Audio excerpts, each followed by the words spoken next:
Kera, similar to many other Japanese fashion publications, was made to embrace counterculture. Kera magazine has been solidified as one of countless relics that catalog Japanese street style. Kera magazine was formed in 1998 and its name prior was Kerouac. The former name was in reference to Jack Kerouac. Kerouac's work aligned with the founders of the magazine's ethos. Since he has written about his experience in the United States with counterculture, the magazine's founders believed that Kerouac's works reflected the documentation of counterculture in the streets of Harajuku. Something that I had noticed about Karen magazine, especially the catalog within the magazine of the clothes that you could see in the different types of brands, is that they actually include horn or just animal ear motifs in the actual clothing. So I decided to incorporate that in my outfit with the heart beanie that my really good internet friend actually decided to give me. It's so cool because I actually wear this all of the time because it's really good for the Canadian weather, but they were like, well, I don't really know when I can necessarily wear this because it's just not as cool. So they decided to give it to me. And I also wear my leopard print one I have that I really like. I find that this plaid coat is just similar to what I see throughout the magazine because they put a large emphasis onto plaid clothing, but then this also ties in with winter elements that I've seen. Like I've seen people wear cape and it has plaid on it, and also I can't find the exact scan, but there was someone from Kara magazine wearing this exact Betty's blue coat, and this is actually what inspired me to search for this on Mercari, and I was able to find it. Whenever I have acquired anything that's handmade, it just makes me feel so special because I'm like, wow, like nobody has this because this is one of a kind, and you guys will actually never find something like this because I'm actually one of one and I'm the only one that has this. But no, actually though, this Gangnam skirt is handmade and it is just so beautiful because it reminds me of a lot of different Lolita brands like incorporated together, although this is off-brand. And something that I actually like is that when I was getting into Lolita fashion or started to take an inspiration from it to incorporate it into my style, a lot of people, like a lot of awesome Lolitas that I was talking to, they said that you don't, like, brand isn't everything. So I was like, okay, well, I just found this girl on eBay, I'm gonna snag that, and it's absolutely incredible. But just see, this cherry print shirt, I rewore this with this skirt because I just find that the leaves and the cherries just tie in really well with it. And then on top of that, I wore this Betty's blue plaid coat. This ties in really well with the red and white striped socks. And on top of that, I put these white rocking horseshoes and my leg warmers as well.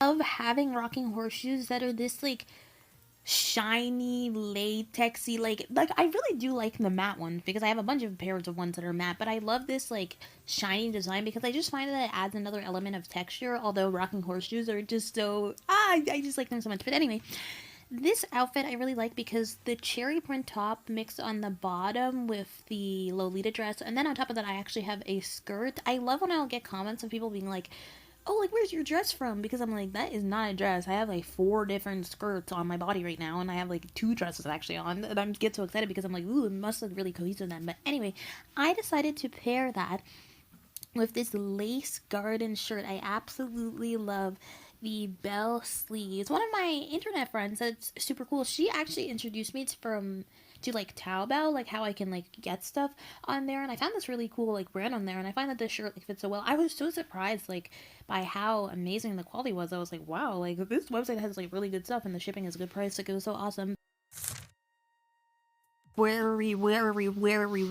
That's exactly what I'm doing. I wore this angel blue Gangnam print top again. That kind of looks like the brand Algonquins. Please tell me if you know anything about Japanese fashion. Please just tell me. This looks like Algonquins, right? I'm telling you, there is nothing that says Algonquins outside of this shirt. I hope that I'm pronouncing that correctly. But anyways, I layered this again over top of my kind of gothic Lolita style dress because as I said once before, in the magazine, they have a lot of black and white themed Lolita clothing, and on top of that, I put the piano socks over top the ruffle Lolita socks with the Miho Matsuda shoes. Yes, and then I'm actually wearing the headdress that my friend ended up giving me.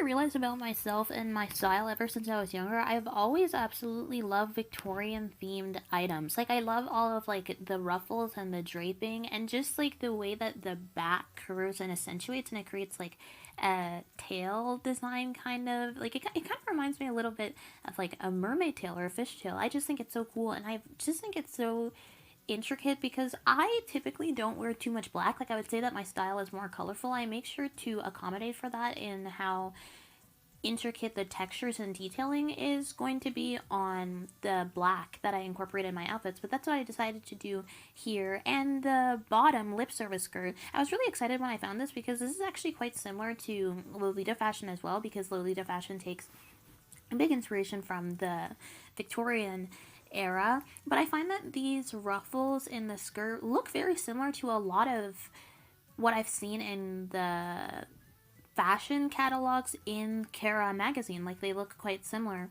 Same with the red striped socks and these Takuya Angel leg warmers. I see these all over Harajuku fashion publications, and I was really excited to get them.